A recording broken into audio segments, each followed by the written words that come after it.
이틀 만에 재소환된 이명희 이루재단 이사장이 11시간의 조사를 받고 귀가했습니다. 구속영장 청구 여부에 관심이 쏠리는 가운데 한진그룹 일가에 대한 전방위적 수사가 확대되고 있습니다. 관련 내용 자세히 짚어보겠습니다. 이용혁 건국대 경찰학과 교수, 김광삼 변호사와 함께합니다. 네, 안녕하십니까? 네, 안녕하세요. 네. 자, 먼저 두 번째 조사를 받았죠. 이명희 이루재단 이사장 조사를 받고 나오는 모습 먼저 보고 얘기 나누겠습니다. 가위랑 화분 던지신 거 인정하세요? 억울하신 부분 있으면 한번 설명해 줄 기회가 될 수도 있을 것 같은데. 네. 자, 두 번째 조사를 마치고 나오면서 기자들이 여러 가지 물었는데 아무런 대답도 하지 않고 바로 경찰청사를 빠져나갔습니다.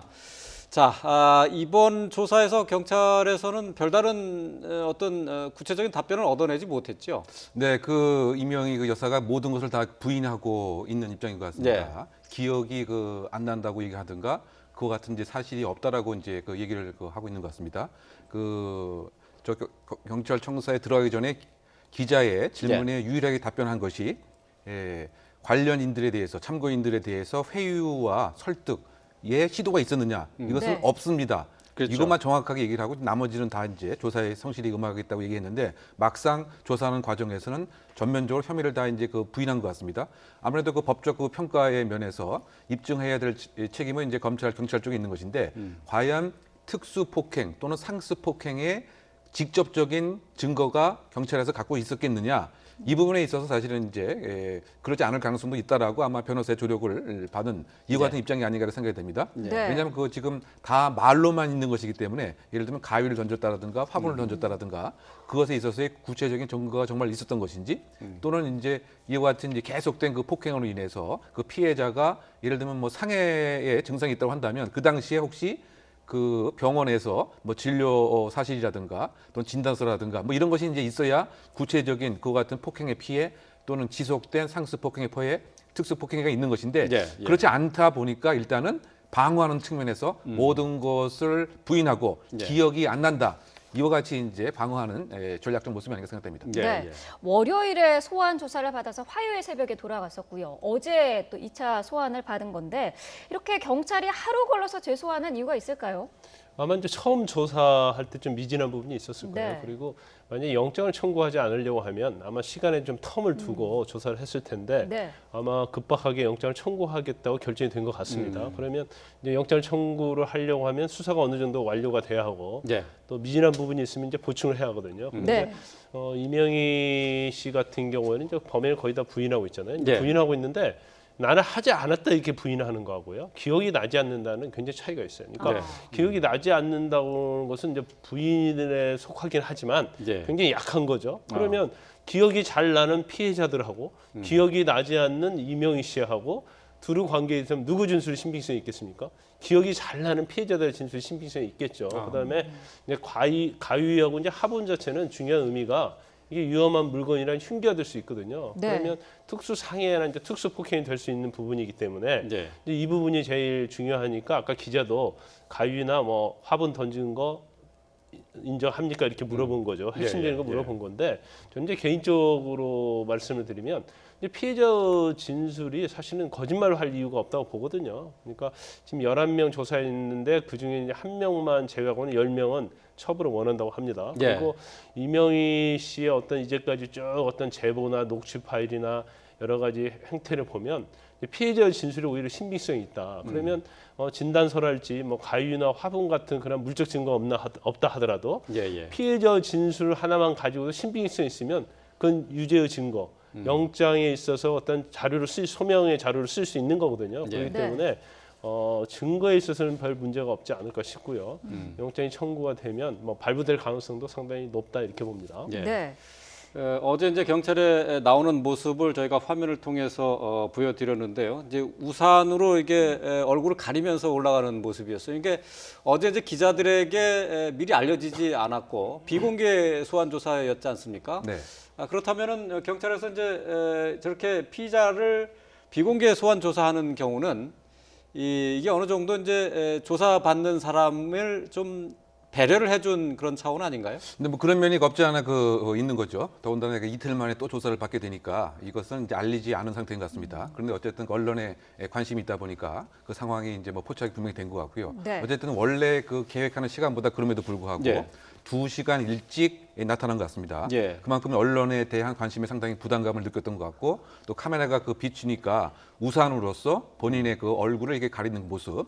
결국은 이제 그 어머니뿐만이 아니고 두 딸, 그 산모녀가 이와 같이 이제 언론에 등장을 하면서 똑같은 이야기를 반복하는 그 자체가 아마 본인이 느끼기에도 상당히 그 자존심에 대한 손상이라든가 자긍감에 대한 무엇인가 훼손 뭐 네. 이렇게 체면에 대한 손상이 좀 심하게 느껴진 것이 아닌가 생각이 듭니다. 예. 더군다나 우리가 그 기억을 반추해 보면 대기업 그 사모님이 이렇게 소환되는 경우는 아마 이번이 처음이었던 것이 아닌가 그 생각이 되기 때문에 네. 그래서 상당히 언론에 민감한 반응을 보인 것 같고 또 하나의 그 요소는 아마 그 당시에 이제 함께 있었던 그 시민들이 그 외치는 이야기 예. 그대로 이렇게 옮기면은 왜 도대체 집안이 그 꼴이냐 뭐 이런 얘기를 예. 들었을 그렇죠. 때 네. 암만 뭔가 이렇게 사회적 지탄을 받아도 본인이 생각할 때도 예. 정말 가족 전체에 대한 나름대로의 모욕감 뭐 이런 것이 언론을 저렇게 우산까지 가리면서 예. 피하려고 했던 하나의 숨은 이유가 아닌가 한번 생각해 봅니다. 이제 네. 그런 이제 굴욕적인 장면을 더 이상 연출하기는 이제 곤란했었던 거죠. 네, 그렇게 예. 봐야 될 것 같습니다. 네, 예.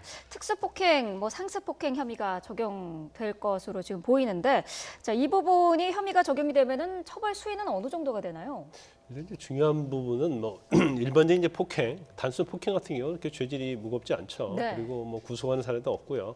합의가 되면 그냥 없던 걸로 되는 거고 합의가 안 되든 벌금 좀 물은 건데 그냥 상습 폭행이나 이제 특수죄가 들어가게 되면 특수 폭행, 특수 상해 뭐 이런 들어가면 이제 피해자와 합의한다 하더라도 이게 없던 걸로 되는 건 아니에요. 그러니까 네. 처벌을 받아야 하고 네. 합의가 되면 이건 정상 참작 사유에 불과하거든요. 그래서 아마 이거 죄명은 제가 볼 때는 특수는 들어가고 근데 전체적으로 보면 10명, 11명 되잖아요. 근데 사실 지금 이 10명, 11명 이외에도 피해자가 많아요. 근데 사실 수사기관에서 이제 조사를 못 한 거죠. 그리고 네. 조사하기가 굉장히 힘든 상황이기 때문에 안 한 건데 그럼 이 정도 되면 제가 볼 때는 일반적으로 상습은 전과가 있는 경우에 상습을 많이 인정을 합니다. 하지만 전과가 없다 하더라도 전체적으로 보면 이게 일상적으로 이루어졌다. 그러면 어떤 폭행에 대한 습벽이 있다고 볼 수 있거든요. 네. 그러면 상습죄로 충분히 적용이 가능하다고 보거든요. 그러면 일반적인 상습 폭행과 다른 점이 있다고 한다면 저건 어떤 갑의 위치에서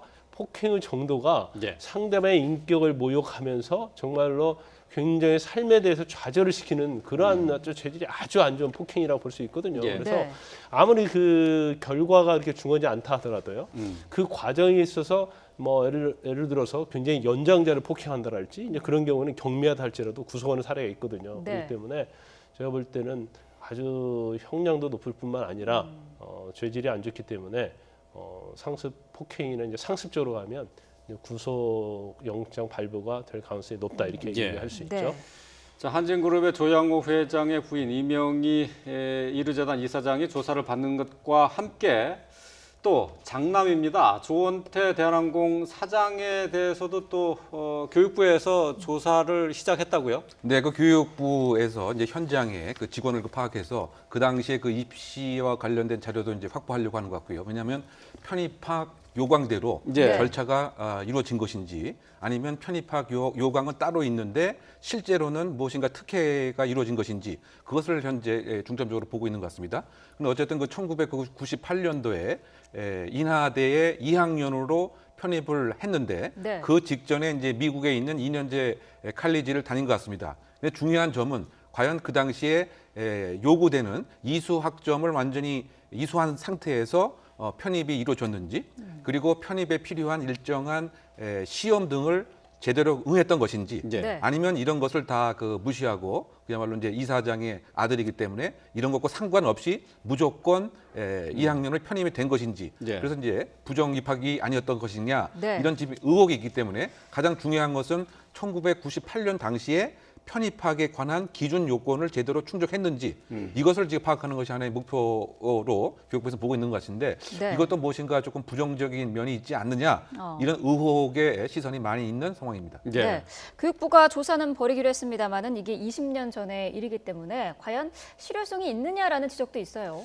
쉽게 뭘 밝혀내서 뭐 처벌을 한다랄지 아니면 졸업을 취소한다랄지 그건 약간 법리적인 문제도 있고 쉽지는 네. 않을 것으로 보여요. 그렇지만 그 전에도 입학했을 때 문제가 돼가지고 교육부에서 조사를 했었어요. 네. 그래서 교육부에서는 이건 잘못된 거다 해서 관련자에 대해서 이제 징계를 요구했었거든요. 네. 그럼 징계를 요구했다는 것은 편입학이 잘못됐다고 교육부에서 판단한 거라고 볼 수 있잖아요. 네. 그렇지만 이제 최근에 들어서 어떤 대한항공의 조씨 일가에 대한 이런 비리가 나오면서 결국 이제 조원태 씨까지 이제 불똥이 튀었다 이렇게 볼 수 있어요. 그런데 사실 좀 이해가 가지 않는 부분이 지금 칼리지를 다니면 우리가 보통 전문대라고 이렇게 생각하거든요. 예, 예. 그러면 60학점을 이수를 해야 하고 평점이 한 2.0 돼야 한다고 해요. 그래야지 졸업을 할 수가 있는데 예.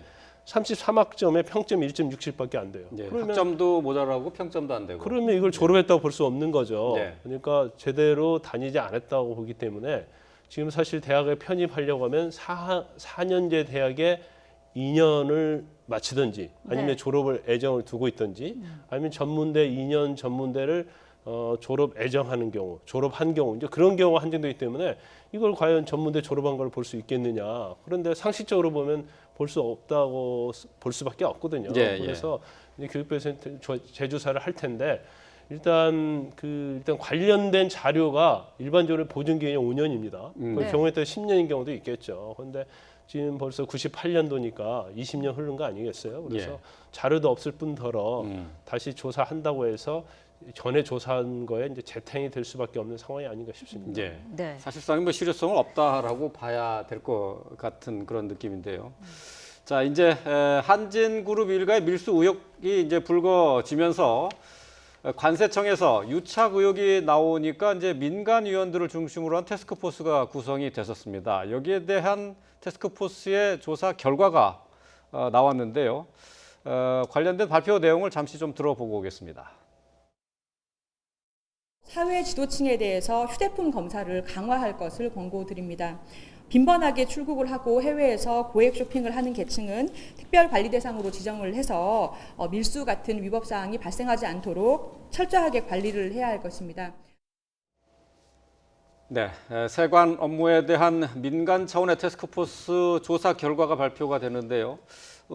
방금 뭐 지적을 했다시피 VIP들, 사회 지도층 인사들이 공항을 드나들면서 이 물품에 대한 세관 감시가 이렇게 허술했다 이런 게 드러난 거죠. 예, 그렇습니다. 이제 그 민간 팀도 함께 합류를 해서 현장 조사를 수차례 이상 하고 나서 지금 발표의 그 권고 내용입니다. 그러니까 네. 사회 지도층에 여러 가지 고가품 자체가 허술하게 반입되는 경우가 많이 있기 때문에 이것에 있어서 적극적인 감시와 체계에 좀 개선이 필요하지 않겠는가 이런 얘기인 것 같고요. 또 그 과도한 의전적 배려가 특혜 같은 것도 이것도 없어야 된다라고 하는 것이 권고의 한 내용이고 또 가장 중요한 것은 자율 체제 시스템이 맡겼는데 취약 지구가 있다, 취약 지역이 있다. 예. 즉 상주 직원 전용 그 통로 자체에 제대로 보안 검사가 안 이루어지고 더군다나 그 대형 화물 같은 경우에는 그대로 서로 간에 아는 직원이다 보니까 더군다나 그 한진에서 계속적인 업체들이 서로 관리하다 보니까 봐주기식으로 계속 이것이 밀반입되고 있다. 네. 이 점을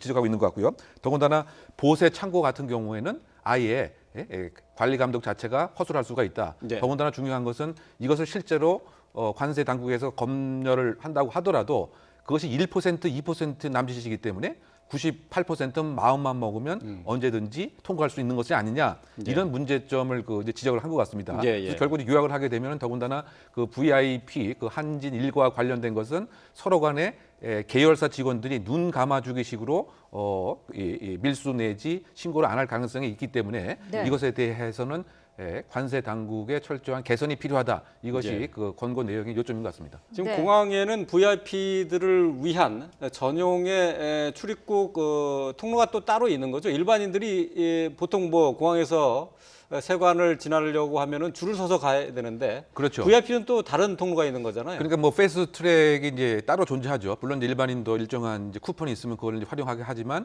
뭐 우리가 기억을 반추해 보면 뭐 지난달에도 뭐 국회의원 같은 경우에도 사실은 꼼꼼히 보안 점검했어야 되는데 네. 그러지 않았다고는 논란이 되기도 하고요. 또 그 의전을 중요시하다 보니까 일정한 쉴 수 있는 공간도 또 따로 마련이 되기 때문에 이것은 너무 지나친 이제 특혜가 아닌가 이렇게 생각이 되고, 더군다나 지금 한진 일가 입장에서는 암호명 특별한 이제 코드가 있게 되면 네. 그 물건 자체는 아예 검사를 안 하고 바로 화물 택배에게 전달이 되면 택배 직원들이 평창동 집까지 네. 그대로 이제 배달을 해줬다. 이런 그 내부적인 구조적인 문제점들이 관세 당국에서 걸러야 되는데, 가장 큰 것은 관세 당국과 이제 한진 일가의 수년간 또는 십수년간의 끈끈한 관계, 바꾸게 얘기하면 이제 유착 관계죠.